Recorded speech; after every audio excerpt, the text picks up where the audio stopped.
రాష్ట్ర assembly budget సమావేశాలు మార్చి 2వ వారంలో ప్రారంభమయ్యే అవకాశాలు ఉన్నాయి. రాజ్యసభ ఎన్నికలు మార్చి 16న ఉండటం, ఆ ఎన్నికల్లో ఎమ్మెల్యేలంతా భాగస్వామ్యం కావాల్సి ఉండటంతో సమావేశాల్ని 10వ తేదీ తర్వాత ప్రారంభించే దిశగా ప్రభుత్వం కసరత్తు జరుగుతోంది.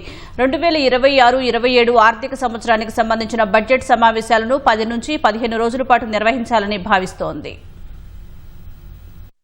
బడ్జెట్ సమావేశాల నిర్వహణకు రాష్ట్ర ప్రభుత్వం కసరత్తు చేస్తోంది.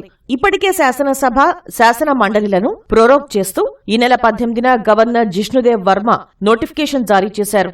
దీంతో బడ్జెట్ సమావేశాల నిర్వహణకు మార్గం సుగమమైంది. ఈ నెల 23న మంత్రిమండలి సమావేశం జరగనుంది. ఈ భేటీలో రైతు భరోసా అమలు తేదీని ప్రకటించే అవకాశం ఉంది. ఇటీవల జరిగిన మున్సిపల్ ఎన్నికల ఫలితాలు, జడ్పీటీసీ, ఎంపీటీసీ ఎన్నికల నిర్వహణ తదితర అంశాలపైన చర్చ జరిగే అవకాశం ఉంది. మంత్రివర్గ సమావేశంలో బడ్జెట్ సమావేశాల నిర్వహణకు ఆమోదం తెలుపుతూ కేబినెట్ తేదీ ఖరారు చేసే అవకాశం ఉంది. రాష్ట్ర ఆర్థిక శాఖ మంత్రి భట్టి విక్రమార్క బడ్జెట్ సన్నాహక సమావేశాలను వరుసగా నిర్వహిస్తున్నారు.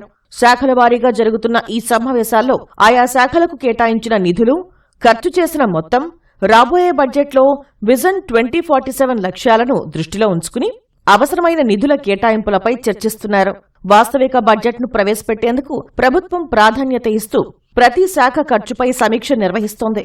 రాష్ట్రం ఆర్థిక ఇబ్బందుల్ని ఎదుర్కొంటున్నప్పటికీ ఖర్చుల్లో పొదుపు పాటించాలి అన్న దిశగా ప్రభుత్వం సాగుతోంది. వృధా వ్యయాన్ని తగ్గించేలా ప్రత్యేక దృష్టి సారిస్తోంది. అందువల్ల సన్నాహక సమావేశాలకు అధికారులు పూర్తి వివరాలతో హాజరవుతున్నారు.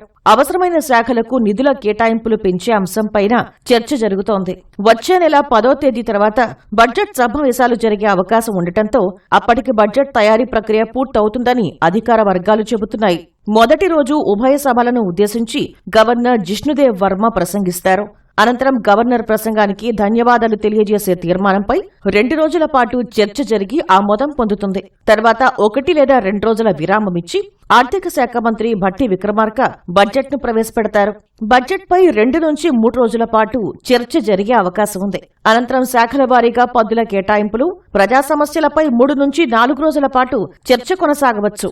ఆ తర్వాత ద్రవ్య వినిమయ బిల్లును ప్రవేశపెడతారు. ఈసారి బడ్జెట్లో 6 గ్యారంటీల అమలు, రైతు సంక్షేమం, ఇందిరమ్మ ఇళ్లు తదితర అంశాలకు ప్రాధాన్యత లభించే అవకాశం ఉంది.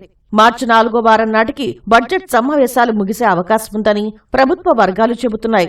సమావేశాల వ్యవధిపై తుది నిర్ణయం బిజినెస్ అడ్వైజరీ కమిటీ తీసుకోనుంది.